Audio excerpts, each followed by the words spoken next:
The Islamic State has emerged as a group of concern to governments around the world. And while ISIS is often considered in the context of the Middle East, it has a growing presence in the Asia Pacific. That's the topic for our panelists today.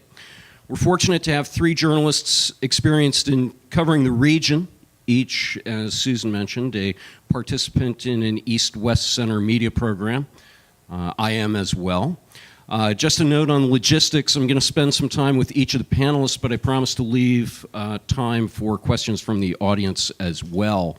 But just to start with Graham Wood. He's covered ISIS, I think, like no other reporter. Last year he wrote an article for The Atlantic titled, "What ISIS Really Wants." He's a national correspondent for The Atlantic, a lecturer in political science at Yale University. He's also a 2009 Jefferson Fellow at the East-West Center. This year, he's expanded his coverage of ISIS to a book titled The Way of the Strangers, Encounters with the Islamic State. He spent a lot of time with ISIS members and sympathizers. And Graham, looking to you to just sort of frame this discussion, what is ISIS and what do they really want? Well, first of all, can everybody hear me? Is this clear? Great. I'm delighted to be here, first of all, before I answer your question. My Jefferson Fellowship, we went to Tokyo, which I think most people would probably not expect to be a place where one goes to meet ISIS supporters, but sure enough, they are there. That is one of the key cities that I went to in the course of my reporting. Found a cleric, a Japanese national, a convert, who had gone to ISIS territory multiple times, and is one of the key figures in recruitment in Asia. So anyway, all of which is to say, my trip with Ann Hartman was the beginning of that knowledge, and I'm very grateful for it. So what does ISIS really want? What is ISIS? ISIS, first of all, is an outgrowth of Al-Qaeda.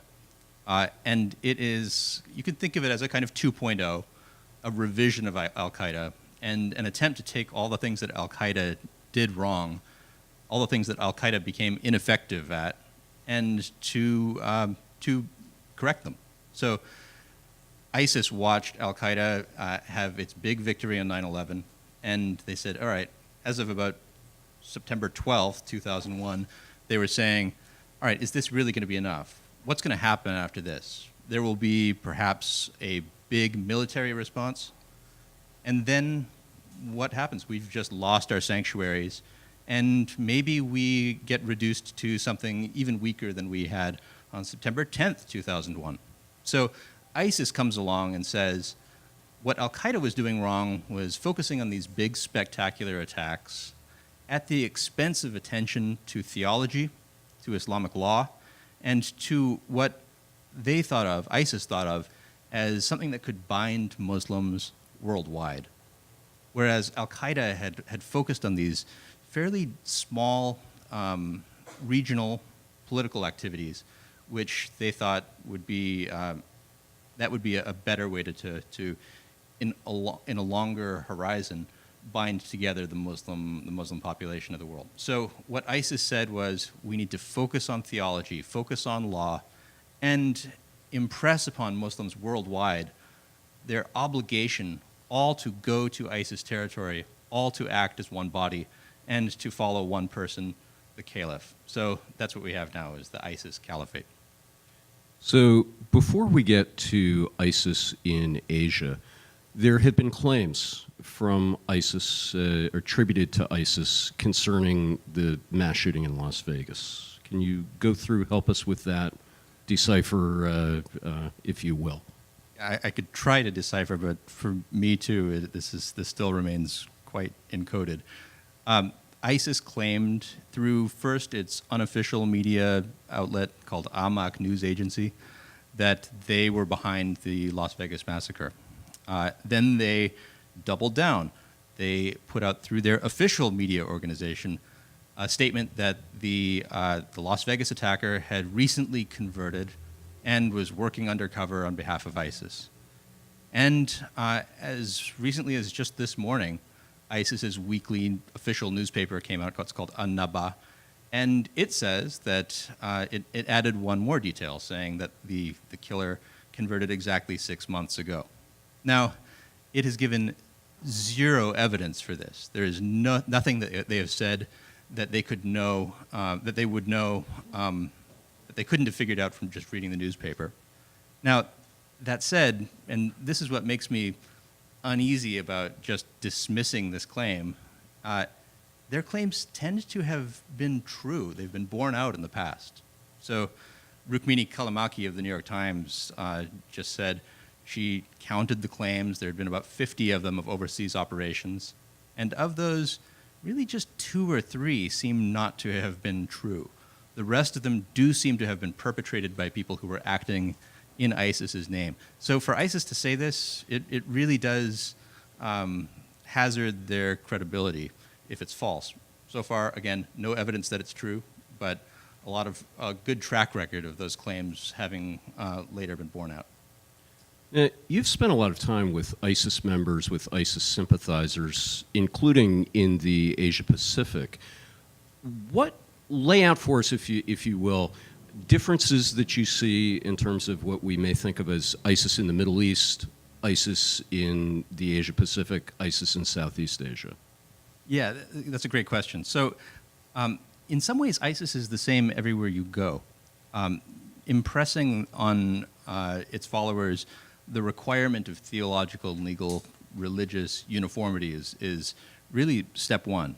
So the fact that we all have seen these horrible videos, that we're aware of ISIS, this is because of course, its emphasis, its stress on media, on making sure everybody knows about it. And one reason for that, for the people in this room, is to terrify us. But the reason for people who it thinks of as its target recruitment base is so that they know which page to be on. So one of the, I would say, creepiest things that I found in talking to these people was I could go to Melbourne, Australia, I could go to Tokyo, I could go to India. Anytime I found anyone who was broadly sympathetic to ISIS, it sometimes seemed, despite how far apart they were, despite how different the cultures, nations that they came from were, they would be speaking as if with the same voice. So ideologically, I would say quite uniform. Now, it's not just ideology, though. So the other thing about these different places is that in Australia, there is no expectation that Australia will become the next province of the Islamic State. In southern Philippines, it's a different case. So there is an emphasis in Australia of getting people to get out of there, go to ISIS territory, whereas in, say, Mindanao, you find the exact opposite. That's a place of congregation for ISIS followers, and the emphasis is on much more military and political activity, trying to take over territory and keep it. One other point in terms of ISIS within Asia, again, from an outside viewpoint, Indonesia is the most populous Islamic nation, Muslim nation. Bali bomber, a bit of background context on that. There might be expectations that ISIS would be stronger in Indonesia than other places, but that perhaps is not the case. So if you look at Indonesia and you look at someplace like the southern Philippines, what do you see in terms of keys to look at for those of us, again, looking at the situation, trying to analyze, trying to make sense of things? It's fascinating to see the differences in sort of the human resources differences that ISIS finds from country to country. So in Indonesia, right now, of course, in Asia, the focus is in the city of Marawi, in Mindanao in the Philippines.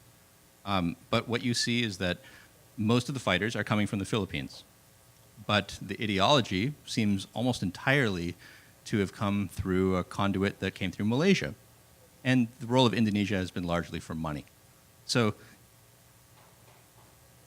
oddly, the number of, Indonesia, the country with the largest Muslim population on the planet, has produced relatively few ISIS followers in any place, Indonesia included, in Syria as well. There's one guy who you sometimes see in propaganda named Bahrum Shah from Indonesia.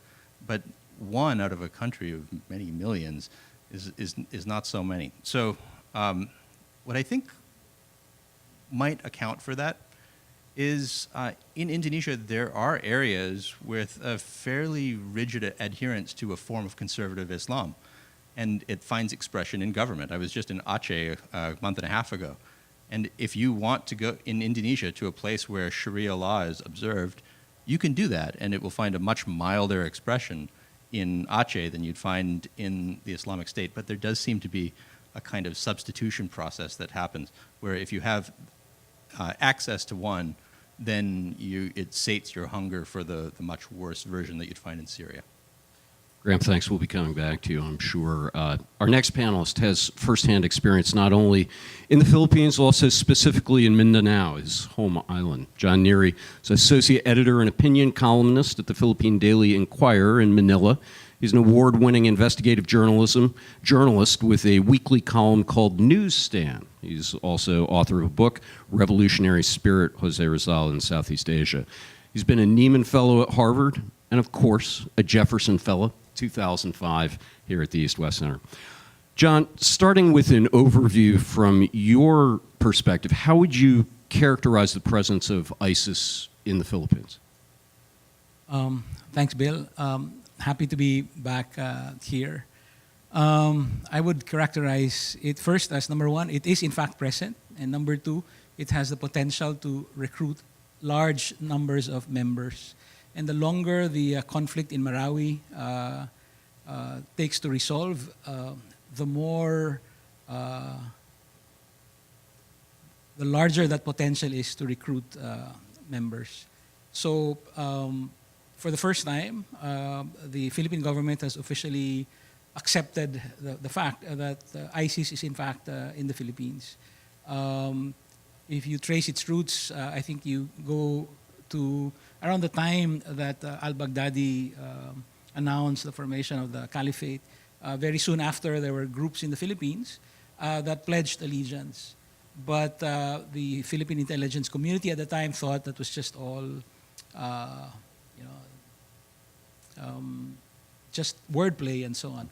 But I think now it's quite clear, if you look at Marawi, that it has the key elements of an ISIS event.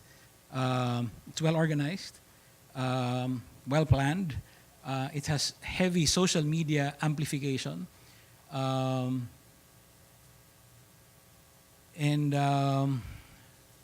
It's been very effective in serving as a symbol of what a group like ISIS can do in the Philippines. So I would say that, unfortunately, ISIS is in the Philippines, and it is in danger. Marawi and surrounding areas is in danger of becoming ISIS territory down the line. You're a political reporter, and you're based in Manila. So, again, from an outside perspective, some of the things that we hear sometimes is, Rodrigo Duterte, he's from Mindanao. This is somehow going to be able to make some difference, if not right now, but down the line in Marawi. What's your perspective on the politics of ISIS? So even those, there are many who criticize the airstrikes in Marawi, but even some of those who criticize the airstrikes buy into the notion that President Duterte, because he's from Mindanao and has Moro blood, will somehow find the solution to the ISIS threat.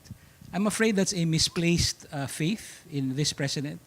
This president has no discipline to speak of, no personal discipline, no message discipline, no policy discipline that will allow him to actually discover what can be done to counter the ISIS threat. He is consumed in many scandals, many of them of his own making. He has threatened to impeach the Chief Justice of the Supreme Court, the Ombudsman, who's the chief graft buster, and so on. He has a federalism proposal to change the Constitution. There are so many things happening. It's really quite difficult to see how he can find the time and the mental energy to focus on on what's happening. And the fact that he has no message discipline, I mean, can be illustrated by something that he said and that was caught on national television on December 12 last year. He even dared the Mawate group, which is one of the groups that out of which the ISIS in Marawi was formed, and dared them to say, you know, he actually said these very words: "You are welcome to come down and burn Marawi. We will be waiting for you." And you know, I think that's the sort of thing that just inflames the sentiments of the very young people who are involved in ISIS down there. So I'm afraid that he's actually part of the problem. John, I will resist any temptation to draw any parallels at all in any way, I have no idea what you're referring to. or for anyone going to the Philippines in November from the United States. At any rate, our third panelist today is a broadcaster. She's a reporter and anchor in Pakistan. Anila Khalid has covered the tribal areas of Pakistan, truly a world unto themselves. She's been the target of terrorist threats. She herself is Pashtun. She also is an alum of the East-West Center, Pakistan-U.S. Journalists Exchange Program in 2012. Anila, thanks for joining us. Are you listening? So, well, Anila, let me start you off, the button up, I guess. I'll hand you mine in just a moment. But Hello. a sense of what the ISIS presence is in the tribal areas of Pakistan, Northwest Frontier Province area. Okay. Good evening, everyone. And it is such a pleasure that I'm here on the 50th anniversary of East-West Center. Before going to question and answer session, I would like to briefly introduce Pakistan and the presence of IS, other terrorists too, in Pakistan and Afghanistan and the tribal areas. Ladies and gentlemen, Pakistan is a country of 200 million people. It has 4 provinces, namely Punjab, Khyber Pakhtunkhwa, Sindh, Balochistan, and it has adjacent areas like FATA, Federal Administrative Tribal Area, and Gilgit-Baltistan. FATA is comprised of 7 small districts, which is locally called agencies, which borders Afghanistan, and it is also directly governed by federal government of Pakistan. So this was a little about Pakistan. And ladies and gentlemen, when Soviets invaded Afghanistan in 1979, Pakistan faced an influx of millions of refugees in different camps in FATA, Khyber Pakhtunkhwa, and Balochistan. Short after the invasion, the Afghans showed resistance to Soviet forces, and it was an indigenous resistance at that time. In 80s, America, United States, United Kingdom, like West and other regional Middle Eastern powers set training camps, and they funded and supported the Mujahideen. At that time, the people who were fighting against the Soviet forces, those people were called Mujahideen, the freedom fighters. So when they defeated Soviet forces, after that, what happened? Nobody made any efforts to for the reconciliation and peace of the region. They left everything like that, and as a result, what happened? Kabul government collapsed. And at that time, many other religious forces, forces were busy and in target killings and attacks in the area. And there was chaos, no political government in Afghanistan. And that was the time when a new force re-emerged in the form of Taliban. At that time, they emerged. And what they wanted to implement Sharia, Islamic law, and to finish all the, like, they didn't want any mujahideen groups. They wanted to rule on the area. So after that, in the meanwhile, there were along mujahideen, there were other people. Wait, let me see it here. I've written for you people.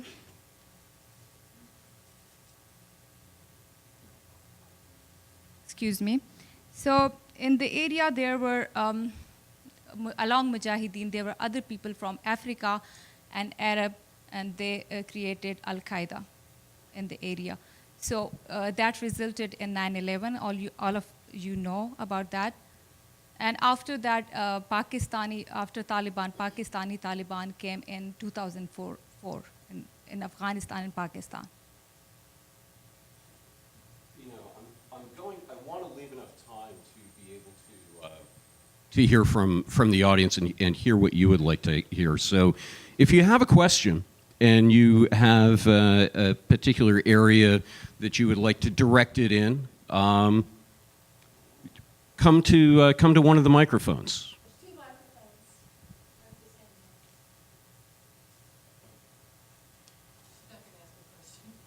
microphones. Oh, sorry. Okay. Hello? Oh, Oh, hi. yes, sorry. Can you hear me? Yes. Okay.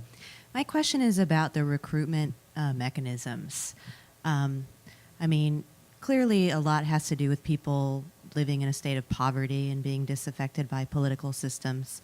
But I've also heard that ISIS has been particularly interested in providing public services, unlike Al-Qaeda. And so I wonder if you could speak to that across the region.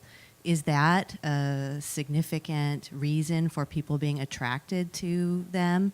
And what kind of examples of public service provision can you provide? Thanks.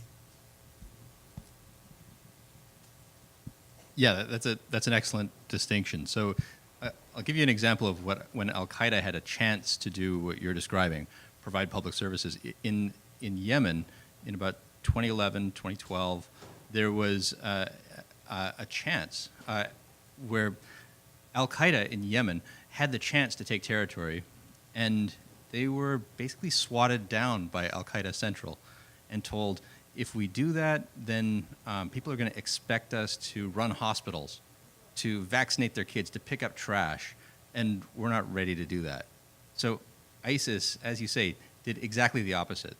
They said, all right, we may not have trash collectors on our payroll yet, but we'll figure that out. And we'll start off by implementing a certain kind of justice and a certain kind of order, and governance will be the hallmark of what we do. So what I think this is most important for in our understanding of ISIS's MO in Asia is they're looking for places where there is already a lack of confidence in the government's ability to do that. So this is not so much for recruitment, but it is like how they run their show. They look for places where there is a sense that the government as it is predatory. It is incompetent. There is squabbling among different political groups, and they say, all right, we will wipe that slate clean and we'll provide a version of this for ourselves. So on the recruitment side, what this does is it gets a lot of people who have no interest at all in the ideology of ISIS, in the religious interpretation of ISIS, and it gives them a reason to have some buy-in themselves in the ISIS project. And in that way, it's actually a perfect reflection of what ISIS did in Iraq and Syria too. It finds a place where Sunnis in particular in Iraq and Syria didn't think that the governments in Baghdad or in Damascus were on their side. And so when ISIS comes to town, they say the average person on the street might have an opinion sort of like, all right, I have no time for their religious interpretation. It's alien to me, but they're on my side. So that's something that appeals to people who are looking for order, and people in, of course, a situation of great disorder are going to look for that all the more. And Graham, do you see a particular area in the Asia Pacific that has a specific vulnerability more so along those lines? Yeah, so I think southern Philippines would be a great example of this. Bangladesh is the other one that comes to mind. ISIS had, unfortunately, some great successes as a terrorist organization in Bangladesh, not so much as a provider of governance, but as it sees Bangladesh as a place that it can poke just enough to have it fall off the edge, and they'll be waiting there, and they'll say, look, Bangladesh is now, for a long time, you have not trusted your government. Now everything's in chaos. Look at our track record of stepping in chaotic situations and picking up the pieces. So that's sort of the stage that they're at right now in Bangladesh. Yes, next question. Thank you very much. All of your comments have been so comprehensive and insightful, and we really appreciate your presence here. My question deals with the financing of the operations of the groups.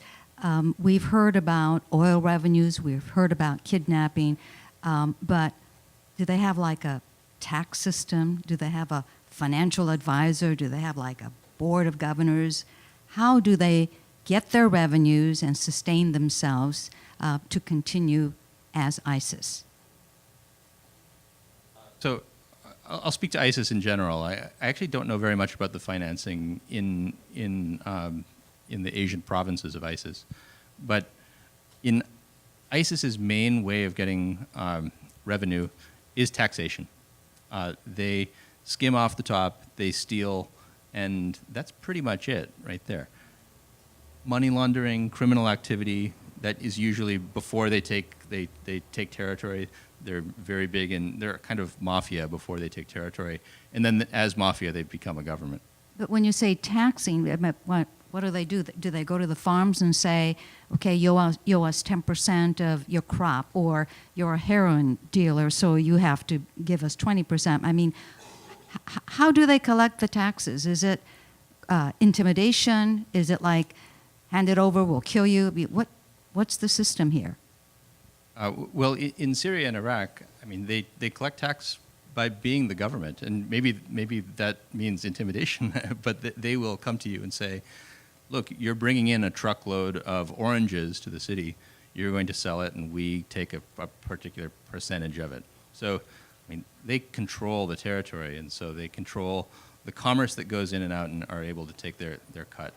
Oil used to be something that was important, but oil takes some technical know-how to extract, refine, and then it's complicated to ship out. So the best data on oil, interestingly enough, is from geospatial intelligence, because to refine oil, to take it out of the ground, you have to light a fire. And so you can see by how bright the fires burn how much they're getting. And the best estimates are that compared to pre-war levels, they're down to maybe 10, possibly 15%. So there's no way they can finance their operation on that. Thank you so much for coming and sharing your knowledge about this burning issue.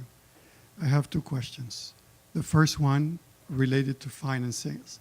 I wonder if the terrorists are acting essentially for ideological, religious reasons, or if there are traces of economic motivations in their sacrifice.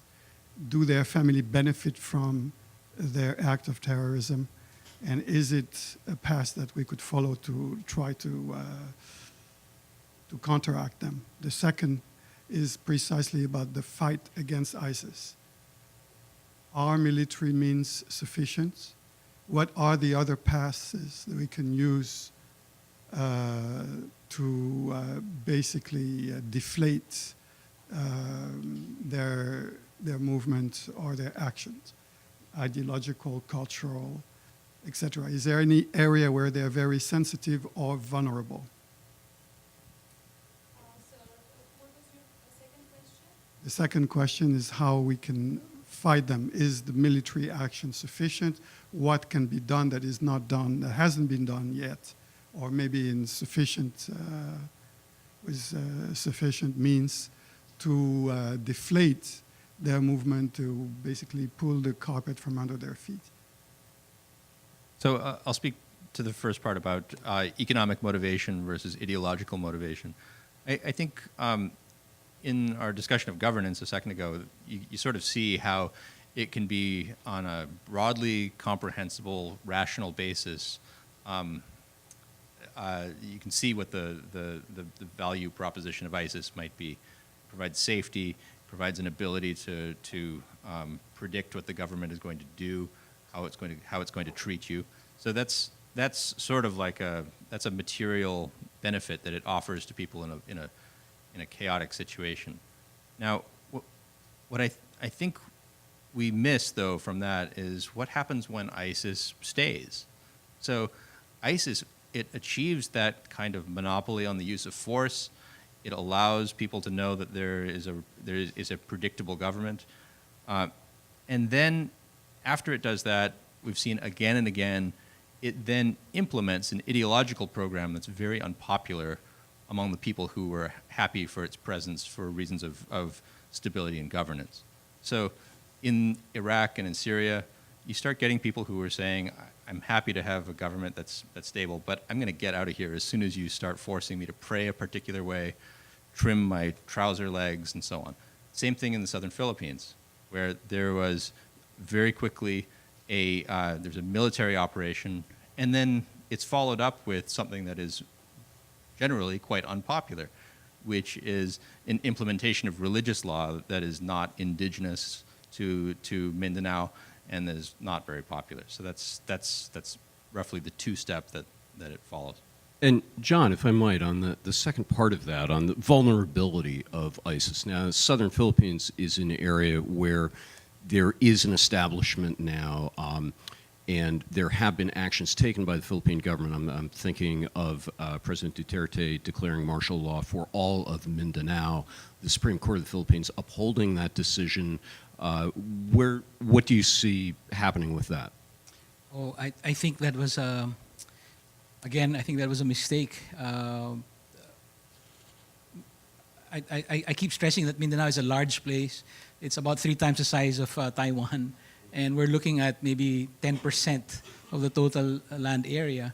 But the Supreme Court was too deferential to the president and said essentially that you can impose martial law even in places where there is just a potential for rebellion, which I find very worrying. But to get back to the question about military means, I will not gainsay the bravery of the Filipino troops and so on, but I really do think that I share the view of many, including the evacuees from Marawi, and there are about 400,000 now, that the airstrikes are just plain wrong. And the ISIS has been playing that up. Their message is, we came here to save the city, and look what the government is doing. It's destroying the city. So I think that, in fact, it might be counterproductive in the long run. And Anila, has there been anything that have had any effect or impact, whether for Pakistan in tribal areas or in Afghanistan itself? As far as the presence of IS is concerned in Pakistan and Afghanistan, everyone in this hall should know about it, that first IS emerged in Afghanistan, and it still has the presence in Afghanistan. As far as Pakistan is concerned, they have been showing their presence in form of wall chalking, distributing their pamphlets, and creating terror among people. And they are trying to get their to get their goal. Like their goal is to the caliphate is their goal.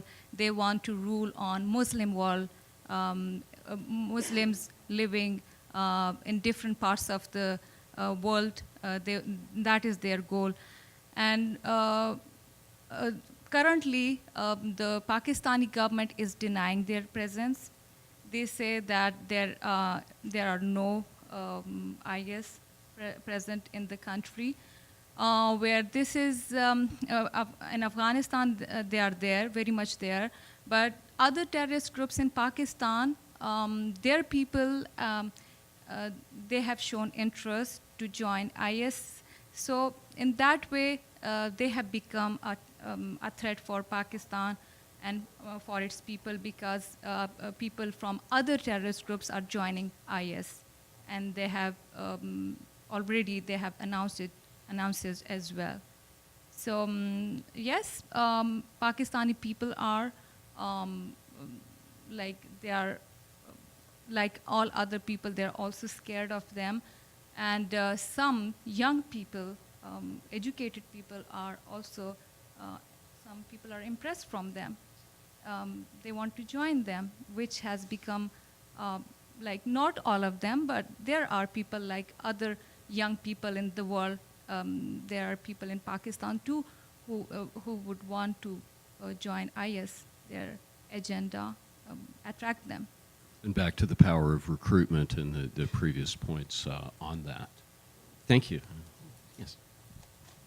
Hi, thank you for taking my question. My question concerns the destruction of the archaeological heritage and the cultural sites in the Middle East. I'm thinking of places like Nineveh, the museum in Mosul, Palmyra. I'm an art historian, and so every time I see these things happening, it makes me literally ill.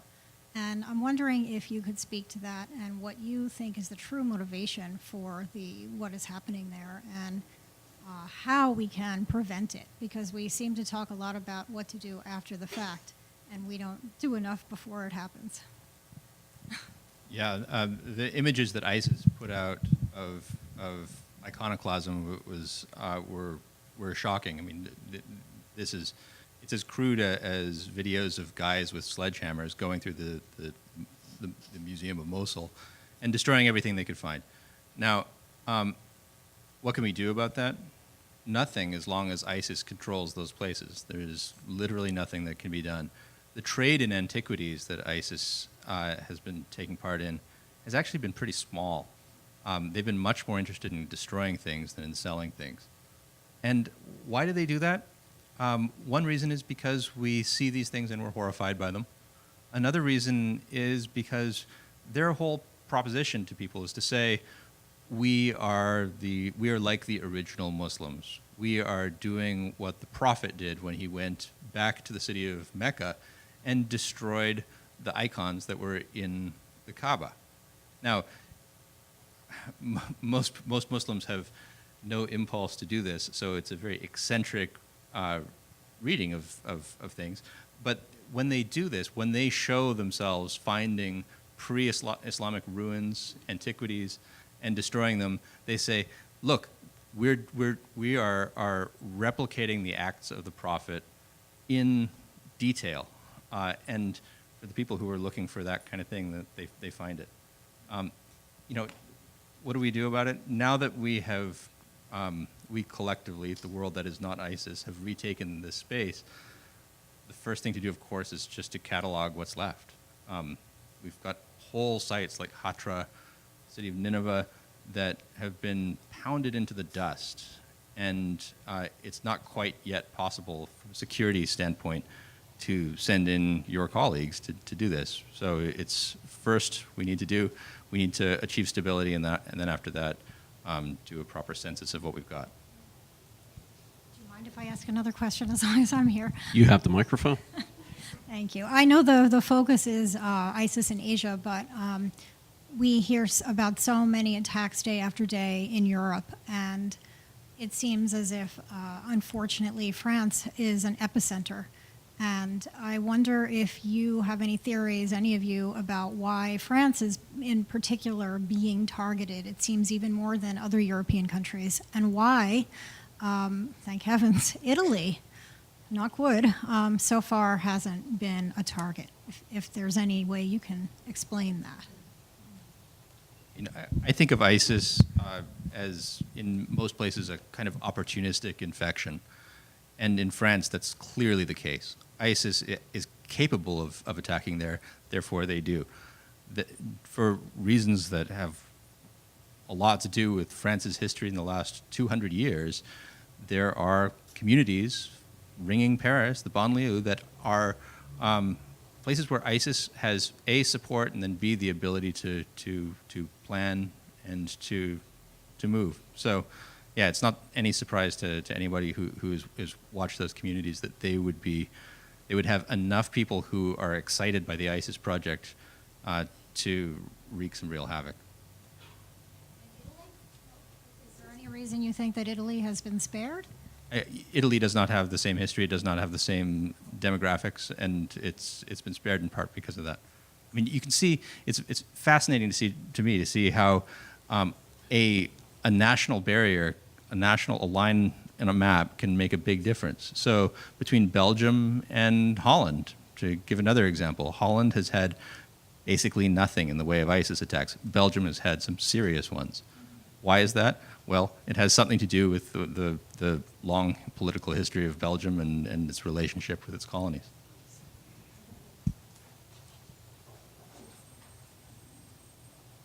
Can you speak about the potential effects of the collapse of the territorial caliphate on its operations in Asia? In other words, if it's collapsing as a state in Syria and Iraq, what's its impact? And the second question, if you would clarify the relationship between the Taliban and ISIS, that would be helpful.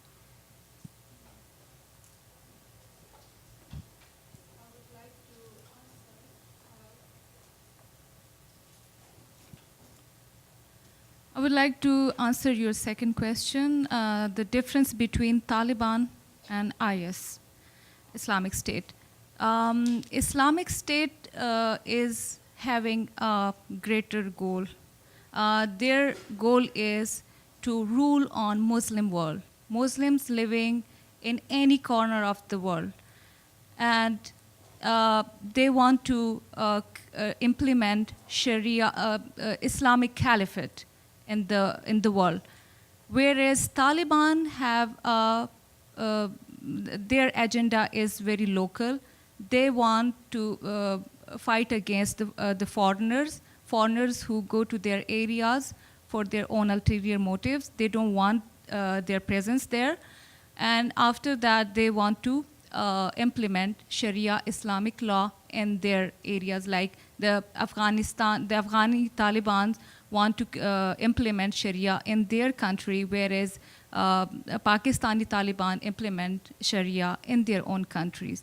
So that is the difference between Pakistani Taliban and Afghan Taliban and the Islamic states. I hope you got my point. Anila, let me ask you a question. In terms of Pakistani intelligence, how much does the ISI know about ISIS? Of course, they know about it, because when Trump said that Pakistan is providing safe havens to the terrorists in their country, after that what happened, the parliamentarians, the prime minister, the ISI, everyone came to one place and they said that this statement about Pakistan is wrong. We are not providing any safe havens to the terrorists. But the Pakistani minister for, the Khwaja Asif is his name, the prime minister who talks on foreign policies, he said that that Taliban, terrorists, or IS, they are our liability too. We are fighting against them. So it is very much clear from his statement and from their conference after Trump's statement that they are very much aware of all these things and they are fighting against them. If it is wrong, then why did they fought in tribal areas like the Zarb-e-Azb operation, the Rad al-Fasad, and the last one, Khyber 4 operation? They are fighting against them, so because they are aware of their presence. But they are denying when they are denying that IS is not present in the country. But other terrorists, yes, they say it, they say it in like they are aware of it. So I think the comparison between the Taliban and ISIS is a really helpful and is illustrative one. And it really shows how these different jihadist groups sometimes really despise each other and really just get off and ridiculing each other. So the fact that Mullah Omar turned out to have been dead for years was a centerpiece of ISIS propaganda. They've said, look, we've got a caliph, we've got someone who is a robust, he's got a PhD in Islamic studies, and leading you is a corpse.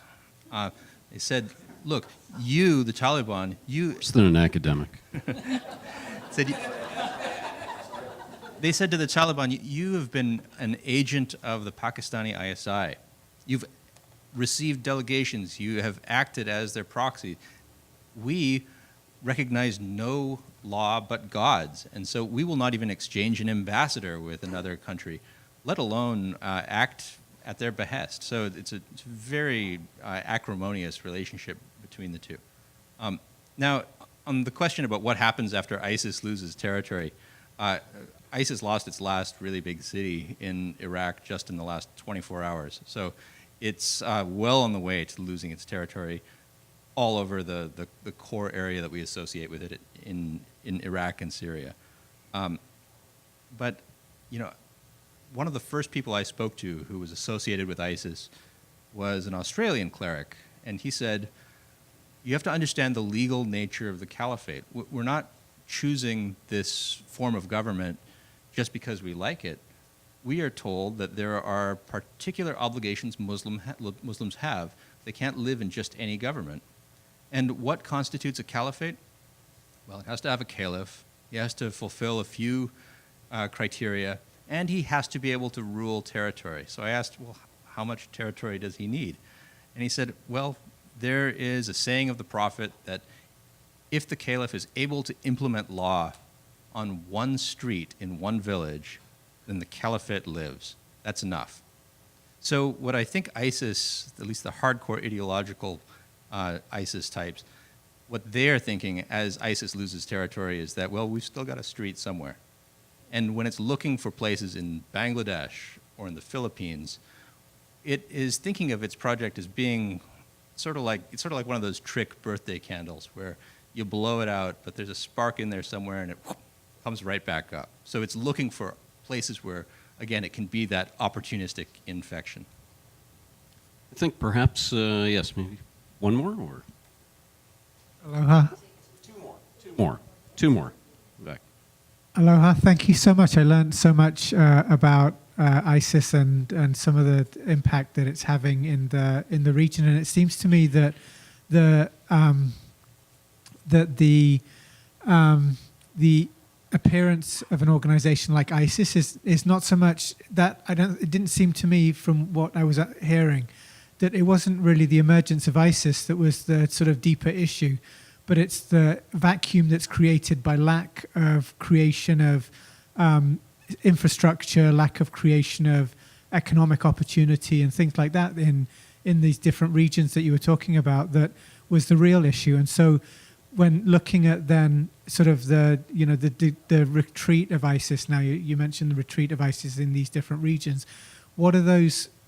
And I think it was kind of coming across, I think when I was thinking about it, it felt really conceptual, but I'm just wondering now, with the retreat of ISIS, what are the policies that are in place that are ensuring the building of the infrastructure and the policies of building an economic environment that doesn't see the re-emergence of another flavor of the Taliban or ISIS or whatever, Al-Qaeda, that then ensures the development of a more peaceful sort of region and sort of environment. I don't know if it does. Yeah, just curious about Birthday cake. I think John said it well about Marawi. Marawi is a city that's been bombed into smithereens. And ISIS can credibly say, would the government of the Philippines have done this to a Christian city? There's no plan in place to replace it with something that's credible in a way that ISIS would not be a good alternative to. And that's true almost everywhere that territory has been taken back from ISIS. There is no trust in the forces that have come in to take its place, and that does not bode well for the future. The other aspect of this, though, we've talked about governance, we've talked about economic opportunity. That is only part of it.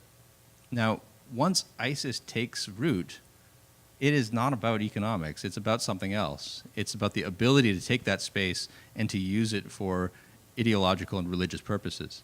So it's actually, it's both. It's the creation of the opportunity and then the use of the opportunity. So I think, you know, if we didn't have spaces where ISIS could operate, then it wouldn't be able to use those spaces to write its ideological dreams on. But the dreams have to be there too. So it's all of a piece, I think. One more, I think. Graham, you said just now that ISIS is always looking for new areas to create a base of support. If they are able to be pushed out of their capital in Raqqa or Iraq and Syria at large, do you think, since you've spent some time with them, that they would be willing to sacrifice their presence in the Middle East, which is the cradle of Islam, and move to being a more Asia-Pacific focused group, or in Central Asia and Pakistan or elsewhere? Would they be willing to? I mean, I would. It's more beautiful. The food's better. It seems like a very good option. But would they actually be able to? I think that would be difficult. I mean, they've really showed that Raqqa, in particular, Mosul a little bit less so, that was their showroom model of what they can do. And the long-term ISIS supporters tended to be from the anti-American occupation efforts of the 2000s. So the real vets, they haven't operated elsewhere. Could you really move the kind of command and control center of operations to another place? It could happen, but it would require a kind of brain transplant operation that ISIS, has not even attempted so far. Graham, John. Did you want to ask your final question as the moderator, or?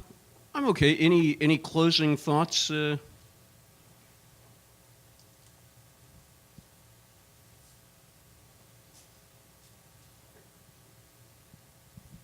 Thank you.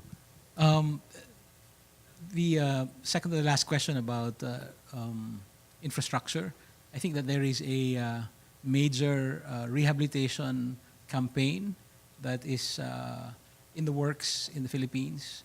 I think the best estimate of the end of the fighting in Marawi City, which is, I forgot to mention, is the only Islamic city in the Philippines. I mean, it's large, it's majority Muslim, unlike the rest of the Philippines. It's underway, and the U.S. government and the Australian government are two of the major donors. And the best estimate of the end of the fighting is now it's been moved to the middle of this month. So, but the plan is one thing, execution is another thing. I think what's really needed for that to take full effect is for the residents of Marawi to actually be involved in the planning and in the implementation of the rehabilitation project. That's it will potentially be maybe a couple of $1 billion in the end. That's a lot of money, and I think the residents need to be part of that as well. It goes to the point of credibility, as you were mentioning. Yeah, so I would just say we think of the loss of territory by ISIS in the Middle East and the impending loss of the very last vestiges of their territory in Marawi as a victory. And it is. It's great that they don't have this space. But I think we should be cautious about being too triumphant about it. The way that ISIS thinks of this is in a kind of long-term, inspirational way. They say, we took a city. We took a whole city in the southern Philippines. We took an area in the Middle East that's in, yeah, took an area in the Middle East that was as large as England. This is more than anyone has achieved in the past. And even if you take it back, remember how that felt. It was wonderful. We were all able to live under a form of government that people thought was extinct. So, we'll take territory back. That's great. It will be a very difficult project to make that territory habitable again. And it will be even harder to erase the memory of that kind of utopian dream that unfortunately some people got a little taste of. So everyone since our topic is on IS in Asia, and it is mostly said that these people from IS are Muslim. So today I got this opportunity and I want to clear it here for maybe many people know about it and maybe some people don't know about it, that these people can never be Muslim, because Islam is not the religion which would allow anyone to kill somebody in such a cruel way or in any other way. It will never allow. Islam is a deen or religion of peace. So because I'm a Muslim, I want to convey this message to everyone that Muslims can never do this to anyone. And as a result of IS or any other terrorist group, mostly Muslims have been suffered a lot. And even today, we are suffering the most. In Pakistan, in Afghanistan, and Muslims in any part of the world are suffering the most than anyone. If IS say that their goal is to rule over Muslims in any part of the world, this is quite evident from their statement that, of course, Muslims will suffer. We don't want that kind of caliphate or whatever it is. We don't want that. Nobody wants that. We want to live like you people, like any other people in the world, but not in that way. We don't want IS rule over us or any other terrorist groups in the world. Thank you. Thank you.